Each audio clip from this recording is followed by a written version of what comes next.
तो जनाब अस्सलाम वालेकुम वरहमतुल्लाहि वबरकातुहू। आज मैं गाड़ी ठीक करवाने आया था तो सोचा चलो अब मैं गाड़ी में बैठा हुआ हूँ तो आपको कोई काम की बात बता दी है। काम की बात यह है कि कुछ मरीज़ हमारे पास आते हैं। कुछ लोग कहते हैं डॉक्टर साहब रात को कड़ल पड़ जाते हैं। कड़ल का मतलब ये है, अगर आप इंग्लिश में कहें तो उसको हम क्रैम्प्स कहेंगे मेडिकल लैंग्वेज में, और पंजाबी में उसको कड़ल कहेंगे।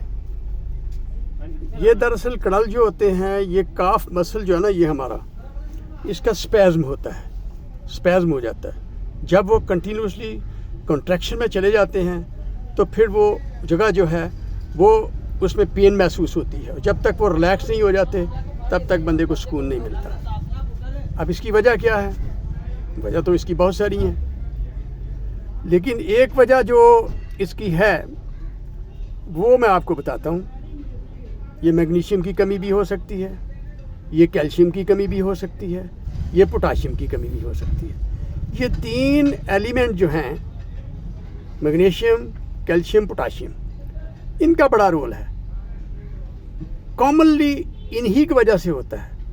लेकिन हाँ, जिन लोगों को जो डायबिटिक हैं, हाइपोथायराइड हैं, या जिन लोगों को कोई ऐसा मसला हो कि उनकी जो ब्लड सप्लाई है मसल को वो कम हो, अस्कीमिया हो, और वो फिज़िकल स्ट्रेनुअस एक्सरसाइज करें, मसल फिज़िकल एक्सरसाइज करें, और जितना ब्लड सप्लाई वहाँ चाहिए होती है मसल को वो ना मिले, तो फिर वहाँ पे मेटाबॉलिक जो टॉक्सिक प्रोडक्ट हैं वो इकट्ठे हो जाते हैं, उसकी वजह से क्रैम्प होगा।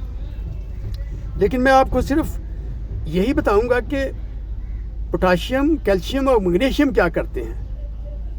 अच्छा, ये पोटाशियम जो होता है ना, ये इंट्रासेलुलर होता है, सेल के अंदर होता है, और मैग्नीशियम जो है ये भी सेल के अंदर होता है, लेकिन कैल्शियम सेल के बाहर होता है।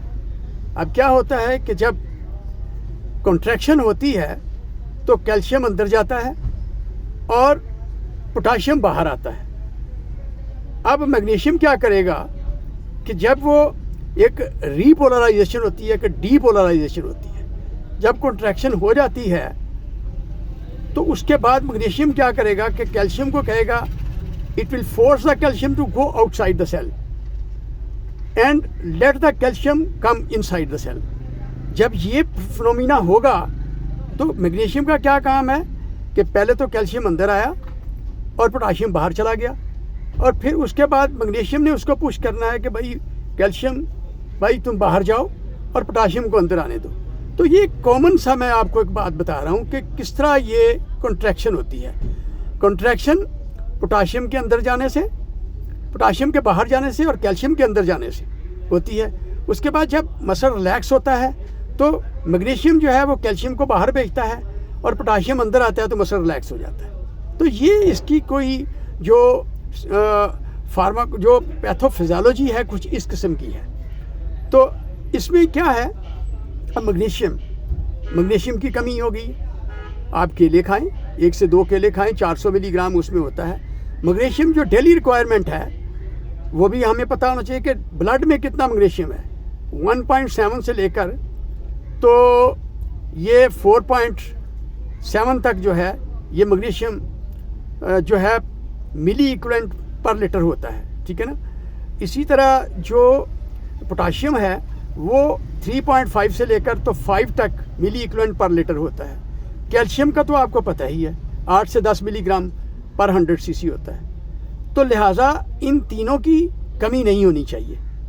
तो जब आप रात को कोई नॉन फार्माकोलॉजिकल प्रोसीजर भी आप कर सकते हैं। मसलन अगर कड़ल पड़ गया है और नहीं ठीक हो रहा है तो आप गर्म कपड़ा लेके उसकी टकोर करें, उससे भी आपको फाका हो जाएगा।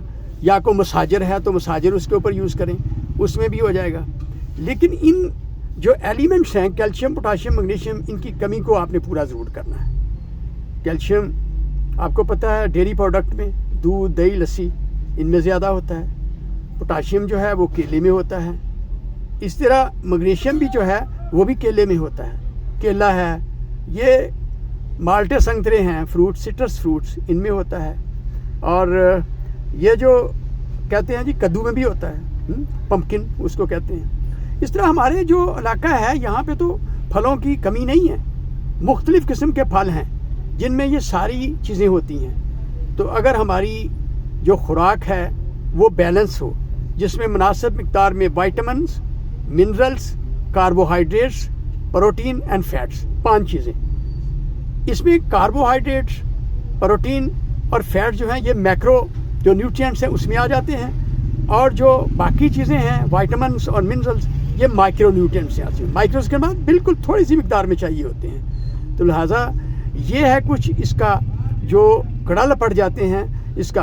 तो रात को सोने से पहले अगर आप 1-2 केले खा लें, फिर आ जाती हैं दवाइयाँ। अब उसमें कैल्शियम, मैग्नीशियम ग्लाइसिनेट या मैग्नीशियम सिट्रेट, इस किस्म की टेबलेट्स आती हैं। ख़ातून में कितनी ज़रूरत है और मर्दों में कितनी ज़रूरत है? मर्दों को जो है वो जो है 400 से 500 मिलीग्राम 400 मिलीग्राम डेली चाहिए होता है, ख़ातूनों को 300 मिलीग्राम चाहिए होता है। तो इसकी कुछ टेबलेट्स आ गई हैं, वो भी आप यूज़ कर सकते हैं। कैल्शियम प्रेपरेशन बहुत सारी आ गई हैं, वो भी आप यूज़ कर सकते हैं। इस तरह पोटाशियम नहीं, पोटाशियम बड़ा डेंजर, इसको हम ज़्यादा नहीं ले सकते। हाइपरकलीमिया हो जाए तो फिर, या हाइपोकलीमिया हो जाए तो बड़ा नुकसानदेह होता है, हार्ट के ऊपर इफेक्ट हो सकता है। ठीक है, तो ये चंद एक बातें थी जो मैंने कड़ल के मतलब आपको बतानी थी।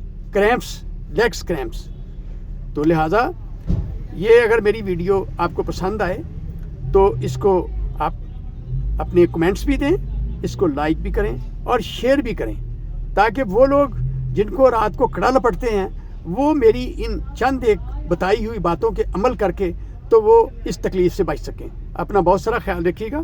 मेरा एक चैनल है, यूट्यूब चैनल, डॉक्टर